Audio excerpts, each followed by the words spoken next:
ir preguntando, ¿ya?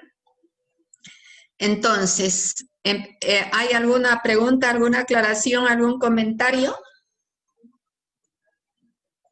¿Alguna sugerencia? Doctora, ¿cómo dijo que la encontramos en YouTube? Doctora Morón, sepsis neonatal. Ya. ¿Ya? Y el otro es manejo de líquidos, creo que. Bueno, entonces nosotros vamos a continuar el día de hoy hablando de lo que son las patologías que cursan con dificultad respiratoria.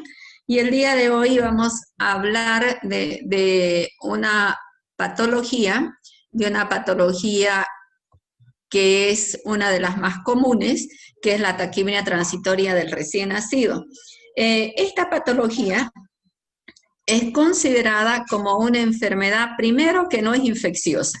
O sea, no tiene una infección como causa principal, no es bacteriana, no es viral, no es parasitaria, no es bajo ningún concepto una patología infecciosa. Entonces, cuando ustedes empiecen ya a analizar y si llegan en un ejemplo, en un diagnóstico, una causa, que la causa o el diagnóstico es la taquipnea transitoria, entonces, obviamente que el tratamiento no va a ser antibiótico. Nosotros hemos hablado desde el comienzo que los tratamientos de todas las patologías que cursan con dificultad respiratoria recién nacido va a depender de lo que significa la causa etiológica, ¿no es cierto? Entonces aquí vamos a aprender a ver qué es la taquipnea transitoria, cómo se maneja, cuál es el tratamiento y qué es lo que nosotros vamos a realizar como método de diagnóstico para, se me trancó, para hacer, qué método de diagnóstico vamos a utilizar para realizar y aproximarnos al diagnóstico. Entonces empezamos diciendo que la taquipnea transitoria cursa con signo de dificultad respiratoria y que generalmente ocurre en los niños de qué edad gestacional, ¿en qué recién nacidos? Ya termino, doctora. Limítrofe, doctora.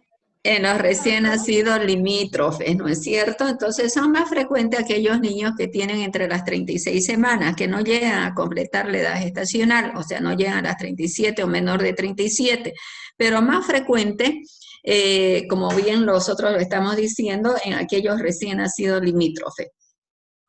O podríamos decir también aquellos recién nacidos que están cercanos a la edad gestacional o a ser considerados como un recién nacido a término. ¿Cuál es la causa básica de esta taquipnea transitoria? La causa básica o la causa etiológica es la retención del líquido pulmonar alveolar. Entonces, eso más o menos funciona, esa retención de líquido a nivel del pulmoncito, a nivel del alveolo, hace como que si fuera un edema pulmonar transitorio. Entonces, también se lo denomina como un edema pulmonar transitorio del recién nacido. ¿Por qué decimos transitorio? ¿Por qué se lo define como una taquipnea transitoria respiratoria?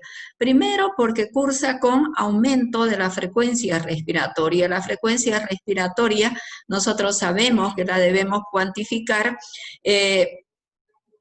y cuando la tenemos que cuantificar, lo que debemos saber son cuáles son los parámetros normales de la frecuencia respiratoria para determinar si hay o no hay taquipnea. Y me va a contestar Beatriz, ¿cuál es la frecuencia respiratoria normal del recién nacido?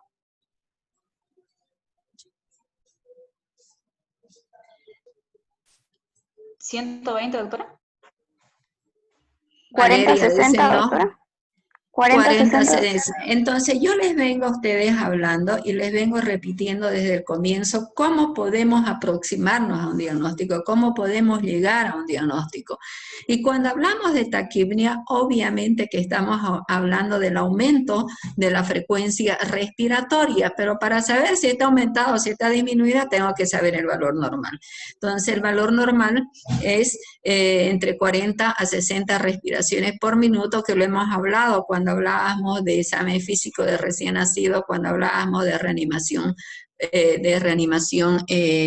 neonatal. Y el otro término, fíjense entonces, taquipnea es aumento de la respiración. Y transitoria decimos, ¿no? Ese es el nombre de la patología. Madeleine, ¿por qué crees que es transitoria? Porque dura menor a 48 horas. Perdón, ¿no te escucho? Porque dura menor a 48 horas. No, transitoria es que es fugaz, que tiene un tiempo, ¿no es cierto?, de permanencia. Por ejemplo, los primeros novios enamorados de ustedes son transitorios, ¿no? No es para toda la vida. Entonces, la taquipnea transitoria es por un tiempo limitado. Entonces, eso hace que nosotros digamos que es una patología autolimitada. Entonces, en ese autolimitada, Celina, ¿qué significa? Es para que vean ustedes y empiecen a analizar y a definir de acuerdo a los nombres de la patología. Entonces es una taquipnea transitoria. Hemos dicho taquipnea es aumento de la frecuencia respiratoria. Transitoria que es fugaz, que dura un tiempo. Y aquí decimos autolimitada. Entonces, que va a durar un tiempo determinado. Ese tiempo determinado aproximadamente son hasta 72 horas.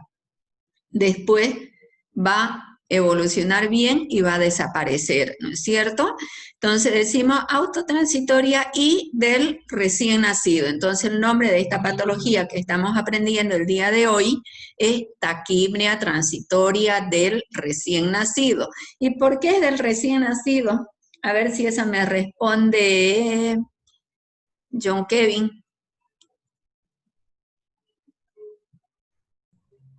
Doctora, según tengo entendido, lo que está pasando es que hay una lenta reabsorción del líquido y por ende se está acumulando.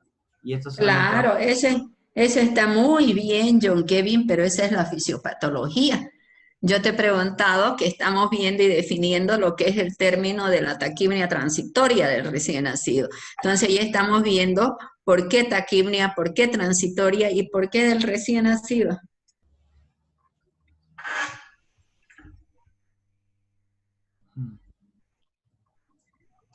Es lo más fácil que te he preguntado. Porque es patognomónica de un grupo etario, y ese grupo etario ni siquiera es del neonato, porque el neonato es de 0 a 28 días, el recién nacido son el primer día de vida, el día que nació. Entonces esta patología va a aparecer después del nacimiento, hasta más o menos aproximadamente entre 4 a 6 horas después del nacimiento. Entonces por eso es una taquipnea transitoria del recién nacido. Y lo hemos dicho, factor de riesgo, recién nacido limítrofe, menor a 37 semanas, 36 semanas, 35 semanas y de repente 37 semanas.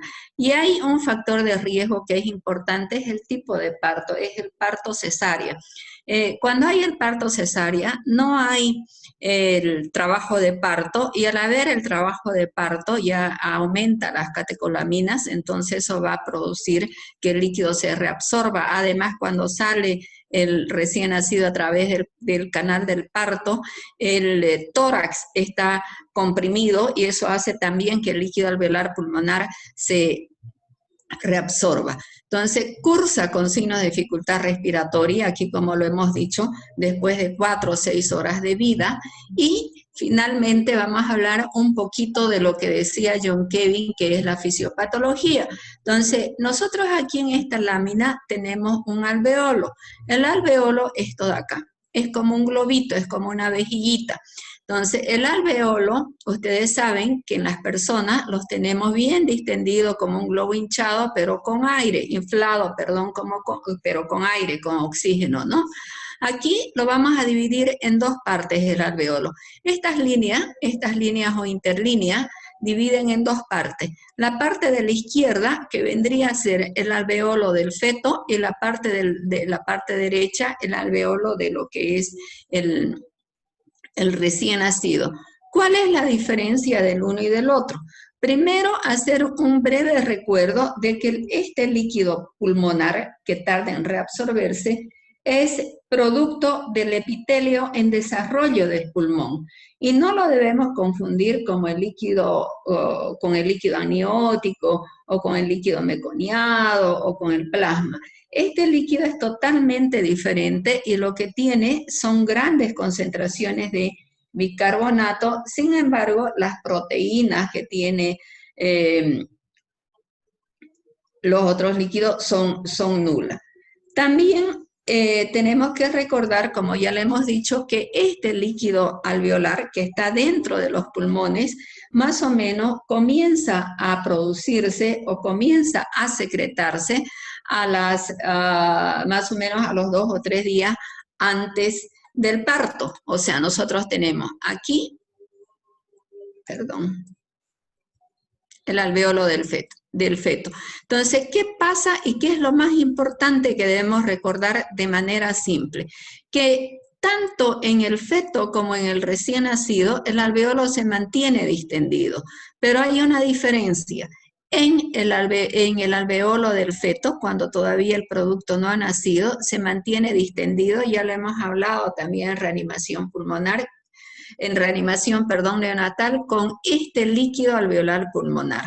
En el momento del nacimiento y con las primeras respiraciones, este líquido alveolar pulmonar se va a reabsorber y va a empezar a desaparecer, vamos a decir así, y con las primeras respiraciones el alvéolo se va a mantener distendido, pero ya va a estar con aire, con oxígeno.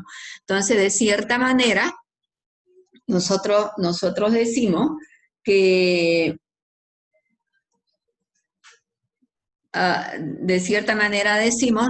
entonces que cuando el producto todavía no ha nacido, dentro de la cavidad uterina, nosotros decimos que el alvéolo directamente se lo considera como secretor. O sea, hay un pase a través del canal epitelial del sodio, del cloro, y comienza a secretar.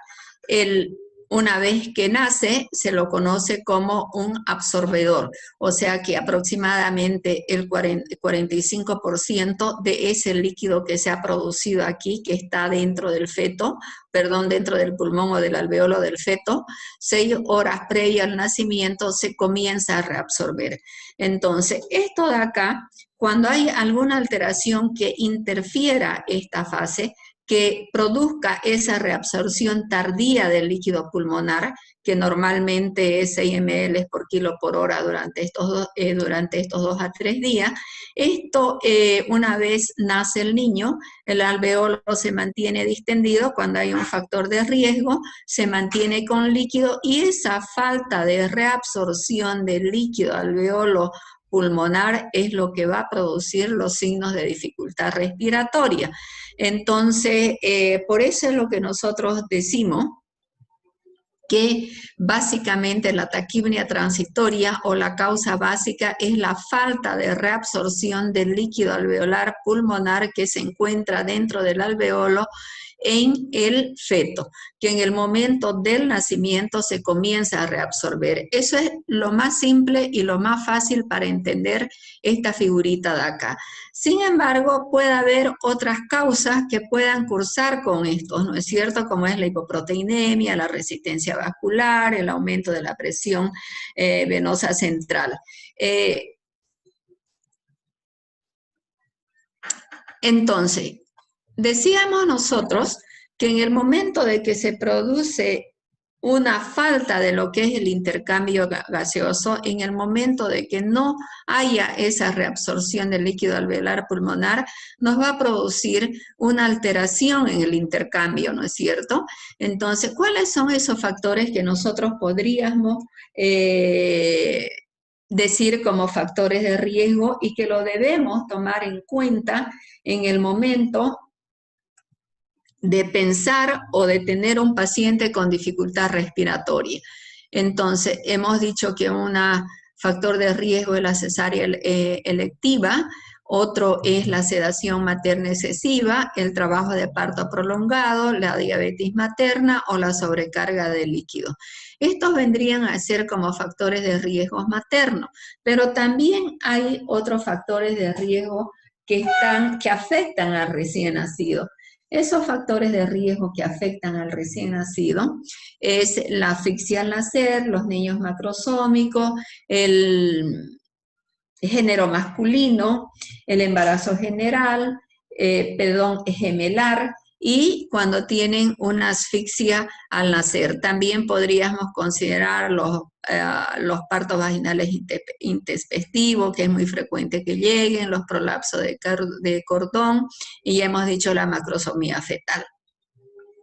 Ahora, una vez nosotros, cuando estamos frente a un paciente que sospechamos que tiene sintomatología respiratoria, signos de dificultad respiratoria, y le vamos a preguntar a Beatriz Mar que todo lo que es dificultad respiratoria en el diagnóstico vamos a evaluar a través del examen físico. ¿Y el examen físico qué vamos a evaluar?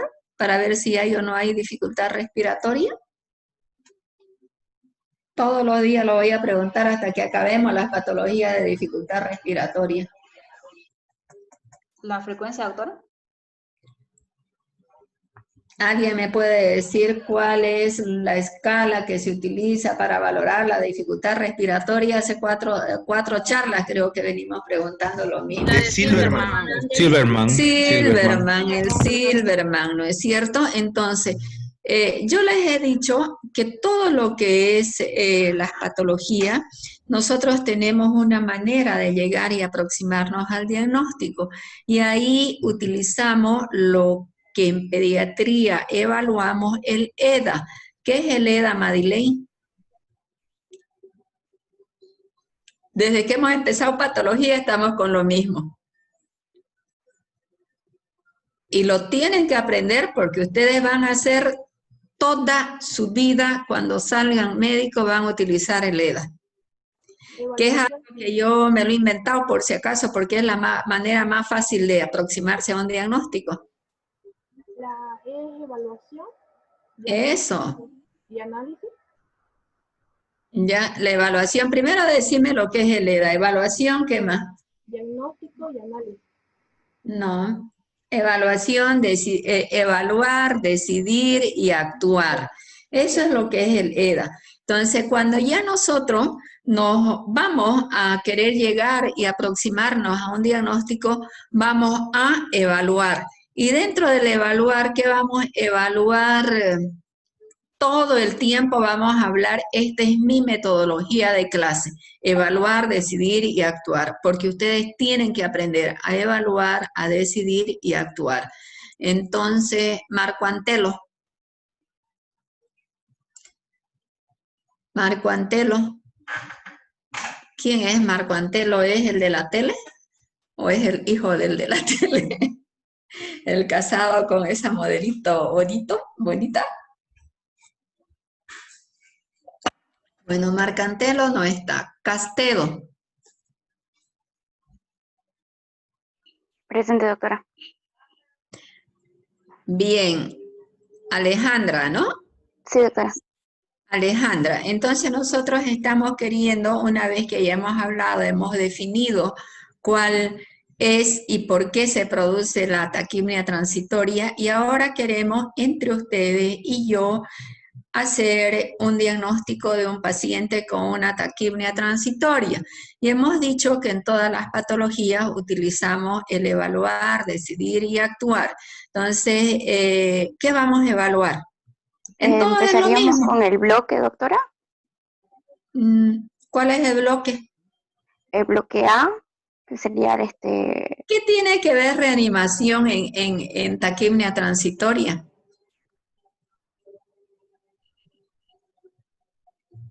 No tiene nada que ver la reanimación, estamos hablando ya de una patología de un niño, de un recién nacido, vamos a suponer, que tiene dificultad para respirar.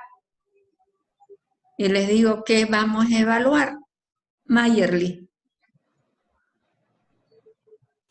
Chicos, me van a desilusionar. Estamos ya 4 clases, creo, hablando de lo mismo. ¿Cómo nos... Doctora, ¿Perdón? hay que evaluar con la escala de Silverman para ver los parámetros, el aleteo, quejido Ya. respiratorio. Sí, eso es parte de, pero cuando nosotros evaluamos siempre analizando los factores de riesgo, lo que se los acabo de decir. Para hacer un diagnóstico, ustedes empiezan haciendo una historia clínica. Apaguen sus micrófonos, por favor. Empieza haciendo una historia clínica y la historia clínica empieza con el motivo de consulta. Y en este caso el motivo de consulta es dificultad para respirar. Entonces, Y los luego, antecedentes, doctora, si fue un parto cesáreo, la edad gestacional, ¿eso? factores de riesgo, y dentro de los factores de riesgo lo que evaluamos son los factores de riesgo materno y los factores de riesgo del niño, que es lo que hemos hablado del recién nacido. Y dentro de los factores de riesgo hemos visto que uno de los factores de riesgo importante es la cesárea electiva. Entonces, lo primero que tenemos que preguntar en un niño es el tipo de parto que ha tenido, y luego, ¿cuál es el otro factor importante que no está aquí anotado? Los cambios fisiológicos pulmonares. No, la edad gestacional limítrofe. Entonces son las dos cosas más importantes que ustedes tienen que ver, la edad gestacional limítrofe y ya después lo demás. Entonces factor de riesgo materno, factor de riesgo del recién nacido. Y luego de esos factores de riesgo vamos también a evaluar la clínica del paciente. Y dentro de la clínica del paciente, ahí vamos a evaluar hemos dicho una cosa importante, taquipnia es el aumento de la frecuencia respiratoria. El aumento de la frecuencia respiratoria no es parte del Silverman, por eso es lo que yo se lo he explicado. Entonces, y eso lo vamos a hacer a través de la exploración física cuando nosotros contemos y cuantifiquemos la respiración. Y si yo digo, por ejemplo, a ver, a Carla Antonia, tiene una frecuencia respiratoria de 70, ¿vos pensarías si tiene o no tiene taquipnia? ¿Hay o no hay? Ay, doctora, porque la frecuencia normal es de 40 a 60. Entonces, y como está por eso es encima lo... de 60. Entonces, eso es lo que tenemos que aprender a hacer, ¿no es cierto? De decir, tomar signos vitales, frecuencia respiratoria 70, y ya yo tengo que darme cuenta que hay una alteración. Y luego voy a evaluar lo que es ya el Silverman. Entonces, ahora, el Silverman Lías, a ver si conseguimos terminar con dificultad respiratoria y que ustedes aprendan algo. Estoy en clase. ¿Ya? A ver si ustedes conseguimos terminar por lo menos la parte neonatal y que aprendamos nosotros a manejar un neonato. Entonces, Lía. Sí, doctora. Dímela la escala de Silverman. Todos los días se lo voy a preguntar. Y Felipe me va a anotar quién no responde, porque estamos hablando al vacío. Ya. La escala de Silverman es el aleteo nasal, luego el quejido expiratorio, tiraje intercostal, retracción sifoidea y disociación tóraco-abdominal. Muy bien, Lía, lo has dicho perfecto. Eso quiere decir que te vamos a premiar porque es la respuesta perfecta, es tal cual como está, y Felipe te va a anotar para que ganes un punto. Hasta ahora, sos la primera. El tema de los puntajes, yo a fin del trimestre sumo cuántas preguntas hemos hecho, cuánto es el que mayor ha respondido, y en base a eso ya sacamos cuánto es el puntaje que le vamos a aumentar a su parcial o a su práctica. El puntaje mayor es 5, o sea, de ahí nos basamos. Por ejemplo, si alguien he preguntado 10 veces y me ha respondido 10 veces o tiene 10 puntos acertados, si ha sacado 50 en el examen, pues tendrá 51. Ese es perdón, 55. Y ya de ahí lo hacemos ya con la reglita de 3. Ya, entonces, eso es lo que evaluamos, el Silverman y los 5 parámetros para ver posteriormente y hacerle lo que es el seguimiento, hacerle lo que es el monitoreo del Silverman y en base a ello, pues determinar si la evolución es favorable o no favorable. También vale la pena resaltar que hay otra cosa importante que nosotros evaluamos en todos los pacientes que tienen dificultad respiratoria y hacemos el seguimiento, que también ya lo hemos hablado. ¿Cuál es? Que ahora está de moda y todo el mundo quiere tener en su hogar una herramienta. Oximetría de pulso. Oximetría de pulso. Entonces, exactamente. Entonces, nosotros tenemos que monitorizar y ver la evolución del paciente a través del Silverman, a través de evaluar la frecuencia respiratoria y la oximetría de pulso. Esa oximetría de pulso, lo que nosotros queremos y debemos controlar es que la saturación del oxígeno no disminuya o no caiga por debajo del 88%. Por lo menos debería tener entre 88 y 95 para que nos quedemos tranquilos y ver que ese paciente no se nos está complicando. Entonces, nosotros ya hemos dicho los factores de riesgo, la clínica y cómo vamos a hacer seguimiento. Ahora, una vez que tenemos ese paciente de 36 semanas, ese paciente que ha empezado, ¿a qué hora empieza a tener sintomatología? Hay una diferencia entre membrana hialina. ¿Se acuerdan también que nosotros hemos hablado de la membrana hialina?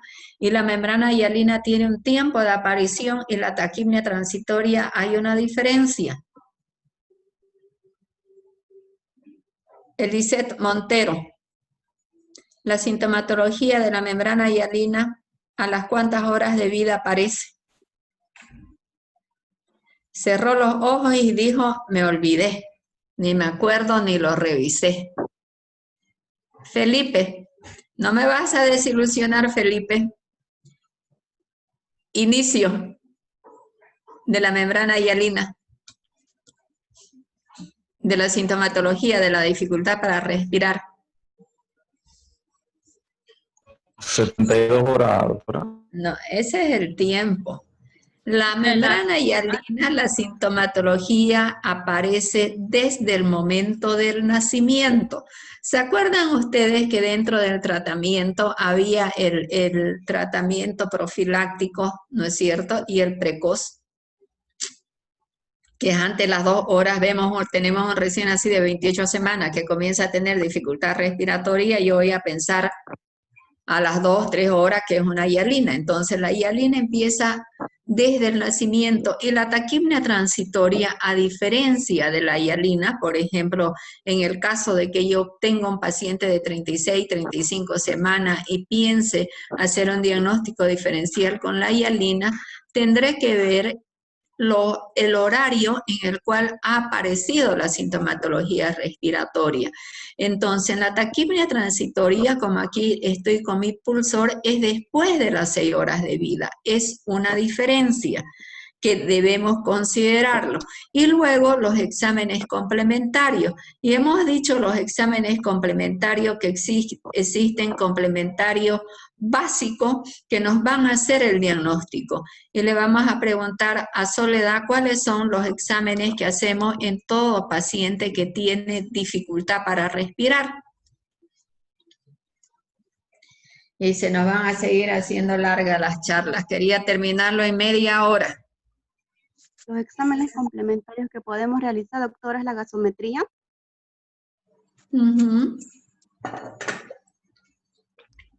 ¿Qué más? Lo básico de lo básico, creo que no voy a preguntar mucho. Mejor es que hable como loro para que así acabemos rápido, porque ustedes no. Rayos X de tórax. Eso, eso. Entonces, lo primero que tengo que pensar es en sacar una radiografía y ver cómo están sus pulmoncitos. ¿Se acuerdan que les he dicho que es como un edema agudo de pulmón? Entonces, vamos a ver como un paciente que tiene una retención de líquido, ¿no es cierto? Entonces, y aquí miren ustedes en la lámina, ni me fijo yo la verdad en la lámina, aquí miren, ya dicen los exámenes que deberíamos pedir.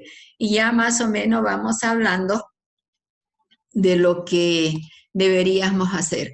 Entonces, lo que hemos dicho, la taquipnea, la frecuencia respiratoria que aumenta por encima de 60, 80, pero muy rara vez, como es una patología autolimitada, transitoria, que una vez que el niño comienza, el recién nacido o el neonato comienza a reabsorber el líquido, va mejorando. Entonces, la frecuencia respiratoria muy rara vez llega a mayor a 80 respiraciones por minuto, normalmente está entre 70, 60. Cuando hacemos el examen físico regional y nos vamos a ocultar pulmón y vemos lo que es el murmullo vesicular, este puede estar normal o habría una pequeña disminución. También es bueno recordar que al ser una patología que no es maligna, que es una patología que sí cursa con dificultad para respirar, pero perdón. Entonces, los requerimientos de oxígeno normalmente es mínimo. Podríamos llegar hasta un 40% y muy raras veces a más del 40%. El curso clínico de la evolución es benigno, hemos dicho autolimitada, normalmente desaparece al tercer día y puede quedarse hasta los 5 días. Ahora, ¿qué es lo que vemos en una radiografía del pulmón? Nosotros decimos en una radiografía de lo que es el tórax. Primero, entonces, volviendo a recapitular, para hacer los diagnósticos nosotros evaluamos. Y al evaluar debemos realizar una historia clínica que esté completa, ¿no es cierto? Y dentro de esa historia clínica evaluar. ¿Y qué vamos a evaluar? Los factores de riesgo y hacer la exploración física. Una vez que tenemos los factores de riesgo, hemos visto que tiene 36 semanas, 37, 35, tiene dificultad para respirar, ha sido un parto cesárea o es un hijo de una madre diabética, ahí pedimos complementario, una radiografía y saturamos. ¿Hasta ahí estamos bien? ¿Hay alguna pregunta, alguna duda? No, ¿no es cierto? ¿Ya? Estamos yendo paso a paso cómo ustedes van a hacer el diagnóstico. Entonces, y nosotros ya hemos dicho, vamos a pedir una radiografía de tórax. ¿Qué vamos a buscar en esa radiografía de tórax? Primero lo que vamos a buscar son imágenes de atrapamiento aéreo. En esas imágenes de atrapamiento aéreo lo que vamos a encontrar es, podemos encontrar rectificación de los arcos costales, herniación del parénquima pulmonar, hiperclaridad pulmonar, aumento del espacio intercostal, aplanamiento del diafragma y ocasionalmente puede haber algún tipo de derrame pleural. Pero además de estas imágenes de imágenes de atrapamiento aéreo que la tenemos acá, la hiperinsuflación, las líneas periliares, también podemos encontrar otras imágenes que no son consideradas como imágenes de atrapamiento aéreo, como ser la cisuritis, como ser el aumento de la figura de la silueta cardíaca o una aparente cardiomegalia, una congestión pariliar simétrica, que también podemos aumentar a lo que es la imagen de la radiografía de tórax que podemos encontrar. Si nosotros tenemos eso, entonces ya estamos pensando directamente y ya estamos decidiendo qué es. ¿Y qué estamos decidiendo qué es? ¿Quién me dice? Marianela. Ya hemos evaluado, ya hemos pedido complementario y decidimos. ¿Qué decidimos? Sí, doctora. ¿Qué decidimos? Y hemos evaluado. Decidimos si es que recién nacido se le va a realizar una reanimación o se lo va a llevar a, no sé. Primero, no estamos en una sala de parto. Primero estamos ante un niño que tiene dificultad para respirar. Y estamos hablando de que estamos en un niño ya en la sala de neonatología, no estamos en la sala de atención del parto. Entonces, asistencia ventilatoria, doctora. Primero, antes de actuar, tenemos que decidir qué es. Entonces, hipótesis diagnóstica es una taquipnea transitoria. A ver, no sé cómo explicarle para que lo consigan, para que consigan ustedes ir el paso a paso de evaluar, decidir y actuar. Hemos evaluado el factor de riesgo, hemos evaluado la clínica, hemos evaluado los laboratorios. Entonces, ya una vez tenemos eso, confirmamos o descartamos la taquipnea transitoria. Entonces, aquí estamos confirmando una taquipnea transitoria. Al hablar todos los factores de riesgo, al hablar la clínica, al hablar la radiografía, estamos diciendo es una taquipnea transitoria. En el momento que digo es una taquipnea transitoria, ya ustedes actuar. Ya hemos evaluado, ya hemos decidido, ahora actuamos. ¿Actuamos qué es? Hacer el tratamiento. Recién viene el tratamiento. Yo no sé cómo pasan, a ver, José Ferrufino, ¿cómo pasan las otras materias? ¿De memoria tequi, así? ¿O los hacen razonar? Porque aquí lo que estoy queriendo es que aprendamos a razonar. Y bajo una línea, bajo el evaluar, decidir y actuar. Ustedes me dicen, si ustedes me dicen que cambiemos de metodología, mis charlas siempre son así. Evaluar, decidir y actuar. Preguntar, interactuar. Porque de la otra manera, les digo, lean y ya está. José Manuel. Doctora, a mi parecer está bien el método que está utilizando porque de alguna u otra manera nos obliga a que leamos y volvamos a repasar lo que hemos estado viendo anteriormente. Y básicamente nos está enseñando paso a paso lo que tenemos que hacer cuando entremos o estemos con el paciente, ¿no? Esto de acá es en todos sus pacientes, en todo, no importa si es niño, no importa si es grande, no importa si es mujer, si es hombre, eso es lo que tienen que hacer ustedes para poder llegar a un diagnóstico. Entonces, cuando nosotros tenemos todo esto que hemos dicho, todo lo que es la clínica, todo lo que es la radiografía, entonces, ya una vez con la radiografía ya veo que tiene todos estos parámetros que hemos dicho que nos lleva a pensar en una taquipnea transitoria, pues voy a plantear y ahí voy a decir mi diagnóstico es una taquipnea transitoria. Y en esa taquipnea transitoria voy a hacer ya el tratamiento. Y en el tratamiento lo que voy a evaluar es el tratamiento. Hemos dicho que hay dos tipos de tratamiento. Eliana. Lo venimos hablando. ¿Cuáles son los dos tipos de tratamiento que se realizan en todas las patologías?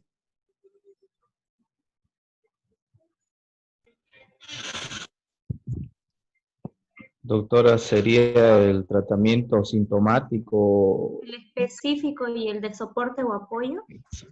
Eso. Entonces, todos los tratamientos, hemos dicho que tenemos dos tipos de tratamiento, el tratamiento específico y el tratamiento de soporte o de apoyo. Muy bien. Entonces, en ese tratamiento, cuando ya el niño estamos frente a una causa y hemos dicho nosotros qué es lo que tiene el niño y necesitamos saber el tratamiento específico. El tratamiento específico es ir a tratar la causa etiológica, ¿no es cierto? Entonces aquí el paciente ¿Qué es lo que vamos a hacer? Vamos a esperar ese tiempo para que el niño autolimitado, que decimos, para que comience a reabsorberse, perdón, el líquido alveolar, y lo que le vamos a administrar es la oxigenoterapia. Entonces, el aporte específico al paciente es mejorar la dificultad, o como alguien lo decía, sintomático, y administrarle el oxígeno. El oxígeno que se administra, nosotros tenemos por diferentes vías de administrar el oxígeno. Lo hacemos oxígeno, administramos a flujo libre lo podemos administrar intranasal, lo podemos administrar en mascarilla, en alocefálico, o a través de una presión positiva con el CPAP, o a través de una asistencia respiratoria mecánica.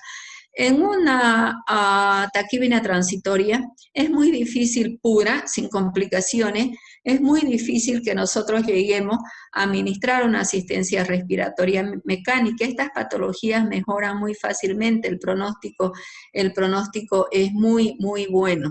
Entonces, probablemente lo que necesite solamente es la administración de oxígeno a flujo libre intranasal. El intranasal se administra a 0.5 litros por minuto o como máximo a 1 litro, o con alocefálico, y alguna que otra vez utilizamos presión positiva a través del CPAP. Ahora, el tratamiento, siempre, todo tratamiento cuando tenemos alteración de la frecuencia respiratoria, cuando tenemos dificultad respiratoria con un Silberman, el Silberman también vale la pena resaltar que la gran mayoría de las veces tiene un Silberman leve, muy raras veces un Silberman moderado, y más difícil todavía grave. Entonces le vamos a preguntar a María de los Ángeles qué significa el Silberman leve, moderado y grave. María de los Ángeles. Sí, doctora, dependiendo de cuáles de todos los signos o síntomas presente el recién nacido, según la escala. Ya, no importa, o sea, no importa qué signos tenga presente, el Silberman es puntaje. Y en base a puntaje no importa si tiene quejido expiratorio, si tiene aleteo, el Silberman es puntaje. Y en base al puntaje es lo que yo voy a determinar si es leve, moderado o grave. Y estamos diciendo que en la taquimia transitoria muy rara vez llega a tener un Silberman grave, pero para saber si tiene una dificultad respiratoria leve, moderada o grave, tengo que saber cómo voy a interpretar el Silberman. A través de las puntuaciones elaboradas por la escala, que sería de 0 a 2, de 0 sería ausencia de dificultad respiratoria, de 1 a 3 sería una dificultad leve, de 4 a 6 de sería... 4 a 6. De 4 a 6 sería moderada y severa ya de 7 a 10. Entonces, nosotros lo que hacemos, vamos a evaluar y vamos a hacer seguimiento a través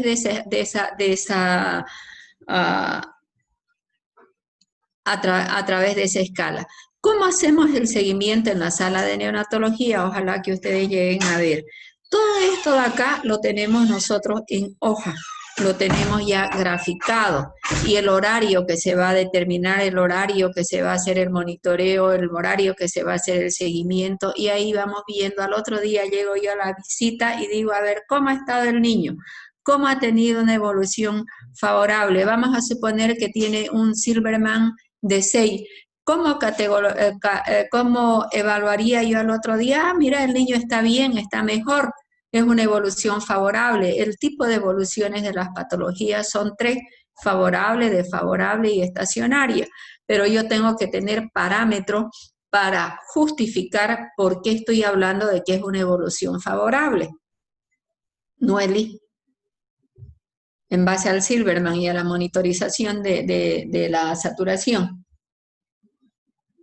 Vamos a suponer que el niño estaba saturando, tenía un Silberman de 6 y tenía una saturación de 88. Y al otro día me dicen ustedes, doctora, el paciente ha presentado una evolución favorable, porque siempre ustedes hablan así, lo dicen como loro, y le pregunto, ¿y por qué tuvo una evolución favorable? Porque está mejor. ¿Pero por qué está mejor? ¿Cuáles son los parámetros que has considerado para que esté mejor? sería de que el Silverman en la escala de que estaba moderado ha bajado a leve según la puntuación. Si estaba de 4 a 6 ha bajado entre 1 a 3. Ya, primero que el Silverman no es de 4 a 6. ¿Ya? El Silverman o es 4 o es 6, porque medimos parámetros y le damos una puntuación. De cierta manera, estás diciendo bien, pero no tan exacto. O sea, ¿qué quiere decir una evolución favorable? Cuando el Silverman ha disminuido.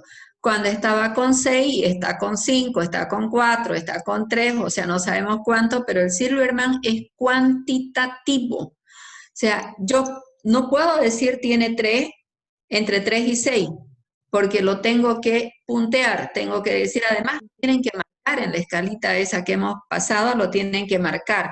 Entonces, eso es un parámetro. Y en relación a la saturación, Que no esté saturando menos de 88. hemos dicho nosotros que el paciente estaba saturado. Entonces, ¿qué doctora? Ustedes me van a decir, el paciente en las últimas 24 horas ha disminuido el Silverman regresivamente. Cuando empezamos a controlarlo, tuvo Silverman de 6, a las 4 horas estaba con 5, a las otras 4 horas con 2, y ahorita está con una saturación de 90. También la saturación es cuantitativa, lo cuantifican. No pueden decir tiene una saturación aproximadamente de tanto o entre tanto y tanto. Ustedes ponen el saturómetro y ahí les sale ponen el oxímetro de pulso y les va a salir. Entonces, esa es una evolución favorable. Y una evolución estacionaria es cuando mantiene inalterado, ni va bien ni va mal, sigue con el Silverman de 6, sigue con la saturación de 88. Entonces, nosotros tenemos que aprender a justificar lo que estamos hablando, lo que estamos escribiendo en el paciente. Entonces, ya hemos visto el tratamiento que es a base de oxígeno, el seguimiento que es a base en control, o el seguimiento monitoreo que es en base al control del Silverman, en base a la cuantificación de la frecuencia respiratoria y a la saturación de oxígeno. Y luego el tratamiento de soporte es la alimentación. Y también hemos dicho nosotros que dentro de lo que es la alimentación tenemos parámetros para saber, primero, darle los líquidos por algún lugar. Si el paciente tiene las condiciones para alimentarlo, y quiere decir si tiene las condiciones para alimentarlo, que tiene una frecuencia respiratoria entre 40 y 60, entonces lo vamos a hacer por vía oral, de 60 a 80 por sonda orogástrica, y frecuencia respiratoria mayor 80 lo vamos a dejar en NPO. ¿Cuáles son las complicaciones más frecuentes? La hipertensión pulmonar, la persistencia del conducto arterioso y la comunicación interauricular. Y aquí nosotros ya tenemos las radiografías de tórax donde decíamos hay signos de hiperinsuflación pulmonar. Y tenemos y contamos los espacios aéreos. Ustedes fíjense aquí como yo les voy mostrando que hay un aumento de los espacios intercostales, perdón. Entonces, aquí contamos los espacios, 1, 2, 3, 4, 5, 6, 7, 8 espacios. Hay un aumento de los espacios, las costillas están horizontalizadas, tan rectitas, y prácticamente el diafragma no hace esa curva, igual lo mismo que acá, no hace esa curva que normalmente nosotros vemos. Entonces, hay como una rectificación del diafragma. Entonces, repitiendo, y para que no nos compliquemos, decimos, el diagnóstico de la taquipnea transitoria es fácil, hacemos los factores de riesgo, los criterios clínicos y pedimos los laboratorios. En el laboratorio, lo que hemos visto, o sea, el hemograma en la realidad no te va a llegar a determinar si es o no es una taquipnea. El hemograma lo que va a determinar es lo que vamos a esperar es que tengamos un hemograma normal. Siempre se debe hacer un monitoreo, un seguimiento en lo que es la parte metabólica a todos los recién nacidos, lo que es el calcio, estos son de rutina, grupo, factor y la gasometría, y el principal, la radiografía de tórax.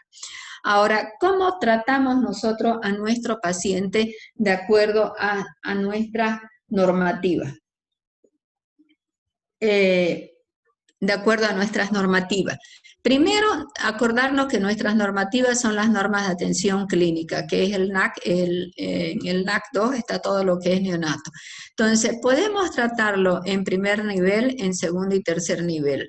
En primer nivel, ¿qué es lo que debemos hacer? La hipotermia, o sea, controlar la temperatura, controlar la glicemia, monitorización, monitorizar lo que son los signos de alarma, y dentro de los signos de alarma, pues ya hemos visto que tenemos que hacer el Silberman, y la frecuencia respiratoria. Manejarlo con soporte de oxígeno. ¿Qué tenemos nosotros en los centros de primer nivel? Simplemente tenemos oxígeno a flujo libre. Entonces, ese oxígeno a flujo libre lo vamos a manejar en bigotera o con cánula o mascarilla. No olvidarnos las concentraciones o los flujos que tenemos que manejar en bigotera de 0,5 a 1 litro, máximo hasta 2, la mascarilla de 2 a 4, y que la saturación se nos mantenga entre 88 a 95, que es lo ideal que estamos hablando. Ahora, cuando este paciente tiene una evolución desfavorable, cuando se nos complica, nos aumenta la frecuencia respiratoria, nos aumenta el Silberman y comienza a desaturar, ya lo tenemos que enviar a un paciente a un centro de mayor complejidad. ¿Y eso qué se llama, Claudia? Cuando enviamos a un paciente, decime la palabra técnica médica. Derivación, doctora. Derivación. Referir. Referencia. Yo les hablaba del primer día de 3 terminologías. Referir, transferir y referencia. Entonces, ¿qué es referir? A un hospital de un nivel más complejo. ¿Qué? De un hospital de mayor nivel o mayor complejidad. Entonces, de un primero a un segundo a un tercer nivel vamos a referir. Y vamos a transferir en el mismo nivel, de un segundo a un segundo, de un tercero a un tercero. Eso también ya se lo he explicado. Y entonces nosotros lo derivamos a un segundo o tercer nivel. Si el paciente ha pasado ya el tercer día, el cuarto día, y sigue con dificultad respiratoria, los signos de dificultad es más, se nos ha complicado, aumento la dificultad, hay en las gasometrías o en el control del monitoreo, la saturación ha bajado, hay baja saturación de oxígeno, cuando le hacemos una gasometría, la PO2 ha bajado, hay aumento del CO2, tenemos una acidosis mixta, esto quiere decir que el paciente se nos ha complicado. ¿Cuál es la complicación que podríamos esperar nosotros? Una neumonía. Entonces, cuando ya nosotros sospechamos que hay un componente neumónico, un componente infeccioso o bacteriano, ahí utilizamos antibióticos. Obviamente que vamos a dejarlo ya complicado, vamos a dejar en dieta cero, vamos a ver el soporte de oxígeno que vamos a utilizar y vamos a utilizar los antibióticos.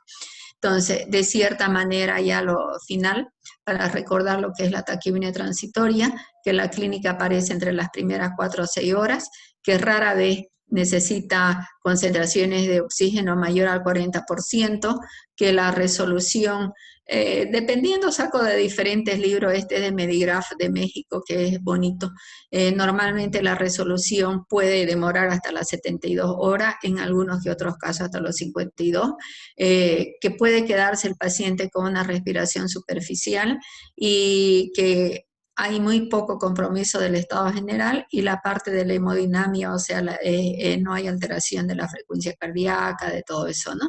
En la retención del CO2 es leve. ¿Qué es lo que recomendamos? Mantener lo que hemos dicho, una buena saturación entre 88 y 95.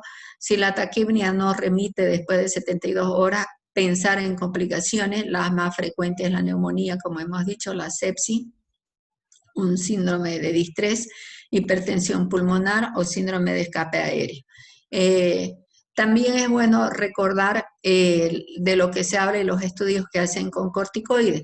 Primero, comentar que el corticoide antenatal para disminuir lo que es la taquipnea transitoria no está recomendado, porque el corticoide sí se lo utiliza para acelerar la maduración pulmonar, y la inmadurez pulmonar está relacionada con la membrana hialina, ¿no es cierto? Entonces, los corticoides en lo que es la taquipnea transitoria no es recomendable. Ahora vamos a avanzar otra patología, que con esta vamos a prácticamente a concluir, nos quedaría la asfixia para hablar la próxima clase. Vamos a hablar de neumonía conatal. Hablar de neumonía conatal ya es hablar de un proceso inflamatorio, el mismo alveolo pulmonar cuando ya hay un proceso inflamatorio del parénquima pulmonar, y también viene a ser una de las patologías más frecuentes en neonatología que cursan con dificultad respiratoria. La gran mayoría de las veces esta patología es causada por bacterias y bacterias aeróbicas y alguna que otra vez con alguna anaeróbica. La incidencia en los recién nacidos a término es menos frecuente, menor al 1%, y en el pretérmino es al 10%. ¿Por qué es más frecuente en el pretérmino? Porque normalmente el recién nacido pretérmino, por lo que hemos hablado anteriormente, se queda mucho tiempo internado dentro de las unidades de neonatología, y si no se cumplen las reglas o las normas de bioseguridad, tiene grandes posibilidades de desarrollar una infección nosocomial. Y si están utilizando lo que son las asistencias respiratorias mecánicas, pues y no tienen nuevamente, repito, cuidado las normas de bioseguridad, lo más probable es que nos hagan una neumonía asociada a lo que es el ventilador. ¿Cómo clasificamos las neumonías? Las neumonías las clasificamos en connatal y adquirida. ¿Cuál es la neumonía connatal? La neumonía connatal es aquella cuya sintomatología aparece los 3 primeros días de vida. Esta clasificación está relacionada con la sintomatología y el tiempo de aparición de acuerdo a las horas de vida que tiene. Entonces decimos una neumonía connatal cuando la sintomatología aparece hasta las 72 horas, los 3 días de vida, y la adquirida después de los 3 días de vida.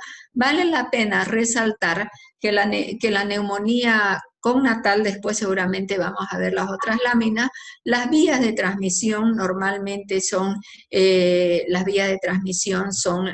la vía transplacentaria, cuando la madre tiene una infección y la ha transmitido al bebé. El germen más frecuente, como aquí lo vemos, es el estreptococo betemolítico. Y dentro de las adquiridas podemos tener la adquirida en domicilio o la adquirida en la institución hospitalaria, como es en el caso de los recién nacidos prematuros. La neumonía connatal tenemos una característica de los 3 gérmenes más frecuentes, son el estreptococo betemolítico, la E. coli y la listeria monocitógena.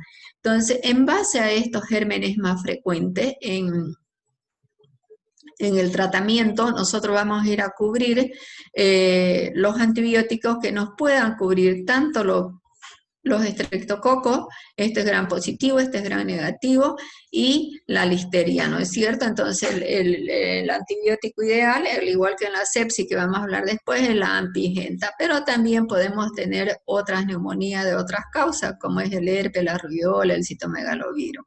Los gérmenes más frecuentes de la neumonía adquirida, si esa adquirida es dentro de una institución hospitalaria, los gérmenes más frecuentes son los del grupo KES, la Klebsiella, el estafilococo y la pseudomonas. Y también tenemos estos otros gérmenes. Los factores de riesgo, nosotros siempre hemos dicho, evaluamos, decidimos y actuamos. Evaluamos y evaluamos los factores de riesgo materno y los factores de riesgo neonatales. ¿Cuáles son los factores de riesgo? ¿Dónde vamos a ir a preguntar? Lo primero, el tiempo. ¿Cuál fue el estado de las membranas o de la bolsa? ¿No es cierto? Si hay una ruptura precoz de las membranas mayor a 18 horas, es un factor de riesgo. Si hay una infección del tracto urinario de 15 días antes del nacimiento, es un factor de riesgo. Y si hay una infección del líquido amniótico, que es la corionionitis, es un factor de riesgo. Uno de los factores de riesgo más importantes es que las madres, y hay un gran porcentaje de madres que tienen una colonización vaginal patológica. Entonces tenemos que preguntarles si dentro de su embarazo ha cursado con vaginitis, vulvovaginitis, secreciones vaginales, y si le han hecho el pesquisaje del estreptococo betemolítico.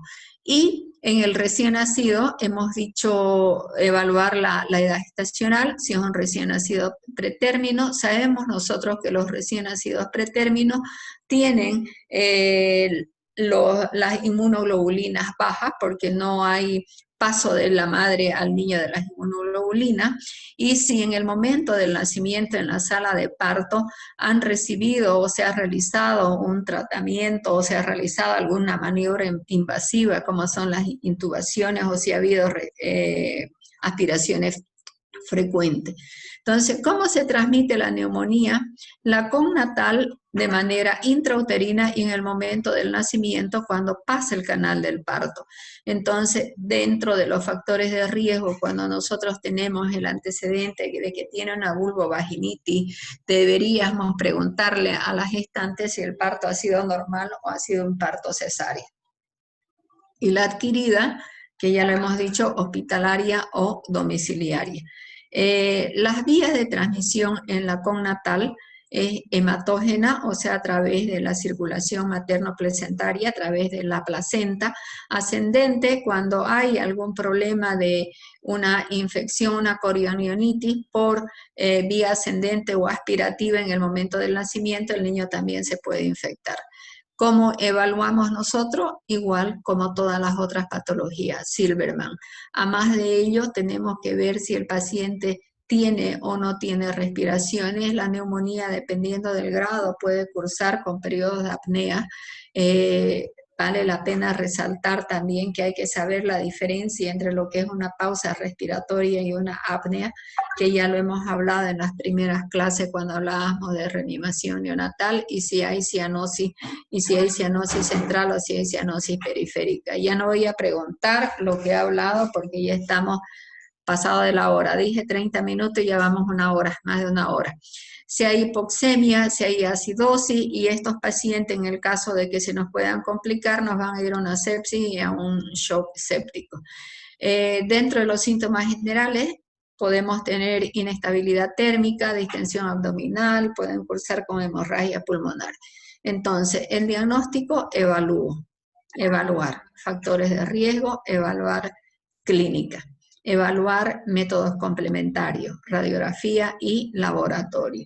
Una vez que yo evalúo todo eso, ya en las radiografías, ¿qué es lo que voy a encontrar? Las radiografías, todo lo que son y significa las alteraciones de acuerdo a los gérmenes que podamos pensar, infiltraciones, consolidaciones, atelectasia, si es un estáfilo van a ver los neumatoceles, derrame, absceso.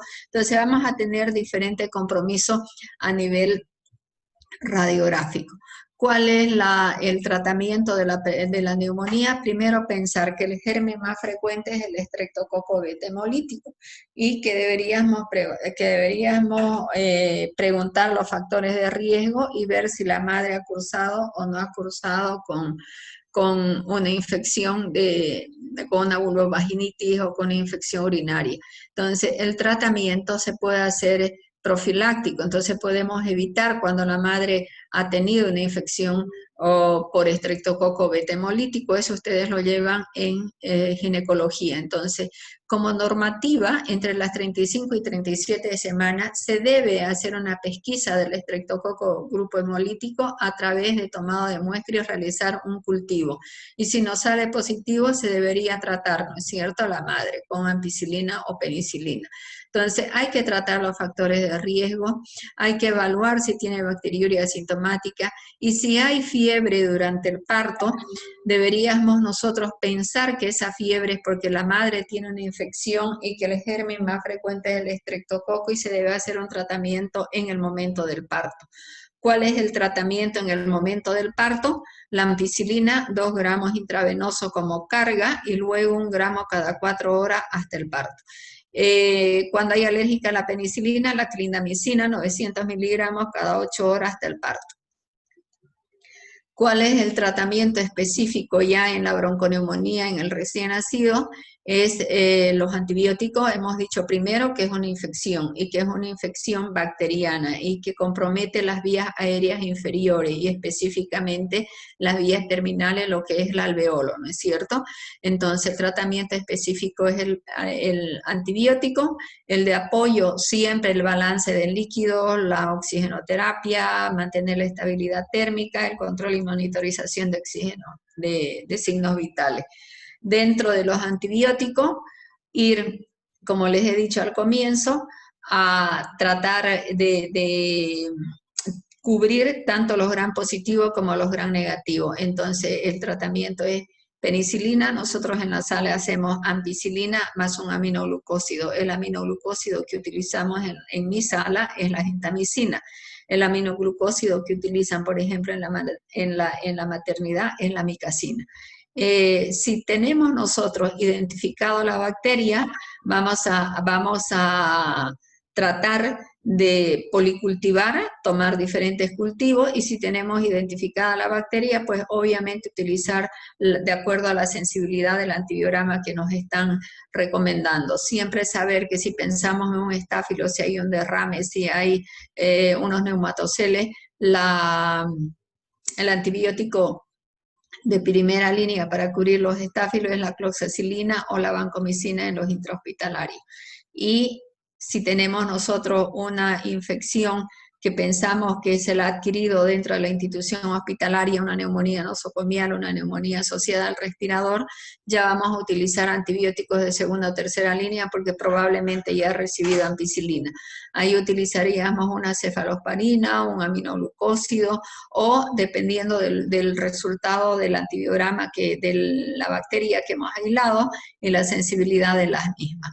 De acuerdo al NAC, nuestras normas de atención clínica, los criterios para realizar el diagnóstico, si es un compromiso alveolar, obviamente que podemos nosotros esperar que tengamos estertores, los estertores finos, aunque no siempre lo vamos a tener, pero lo esperable es sí que puedan estar. El murmullo disminuido, inestabilidad térmica, mala perfusión, signos de sepsis en los laboratorios que ya hemos hablado.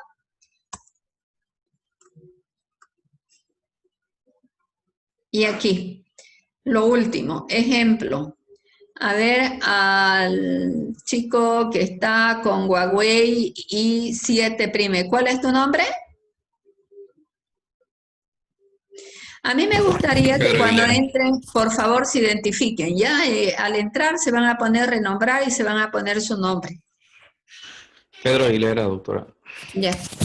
Léelo, por favor, y ¿me haces un resumen? Léelo. Recién Y me vas a hacer el nacido- evaluar, el decidir y el actuar. Así descanso. Recién nacido término de 36 semanas, presenta taquipnia, y en la radiografía, rayos X de tórax, se observa imágenes vasculares, pulmonares, prominentes, diafragma aplanado, líquido en la cisura. No existe hipoxemia, hipercapnia o acidosis. ¿Cuál es la siguiente enfermedad? Primera más pregunta. Ya, primera pregunta. Cuando yo leo un caso clínico, lo primero que tengo es que ver si es cierto o no es cierto. Ahí hay un error. ¿Cuál es el error? Que lo hago para que ustedes lo piensen. Busca el error. Valeria, muy bien. ¿Edad gestacional es a término? ¿Cuál es la edad gestacional? pretérmino. Cerca 42 sería el término. Entonces, lo primero que aquí que tenemos que ver, que no es un recién nacido a término, es un recién nacido a pretérmino. ¿Y qué más, Valeria, para que te ganes un punto? Es limítrofe. Sí. A ver, entonces, evaluemos, ya prácticamente se lo he dicho. A ver, vamos a evaluar, Valeria. Evaluar factores de riesgo, entonces, en base a eso.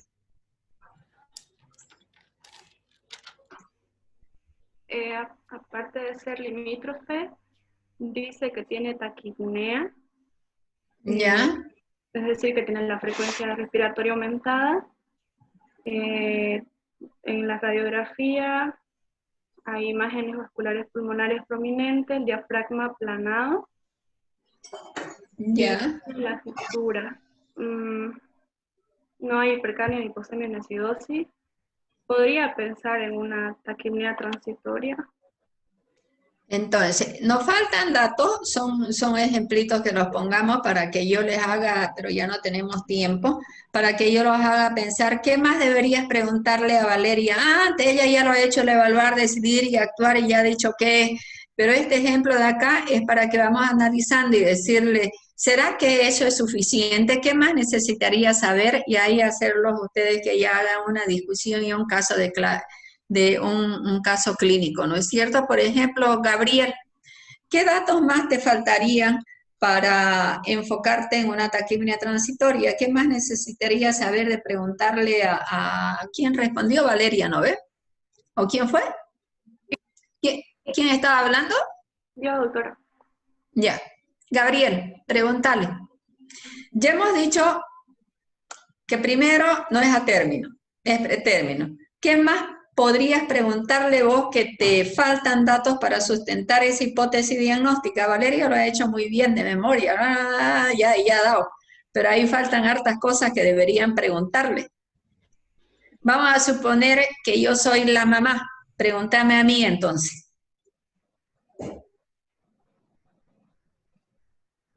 Los factores maternos, doctora, si fue un parto cesárea. Los factores de riesgo, Exacto. doctora. Entonces, ustedes tienen que preguntar, ¿su bebé nació de parto normal? ¿O fue a cesárea? ¿Y por qué fue a cesárea?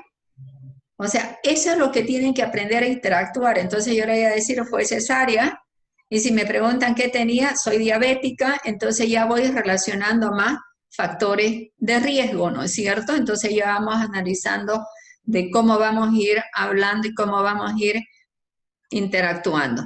Entonces ahí tenemos, ni les he llegado a poner, ya me ha dicho que el diagnóstico es una taquipnea transitoria del recién nacido, ¿no es cierto? Es saber si está ahí, hipótesis diagnóstica no está.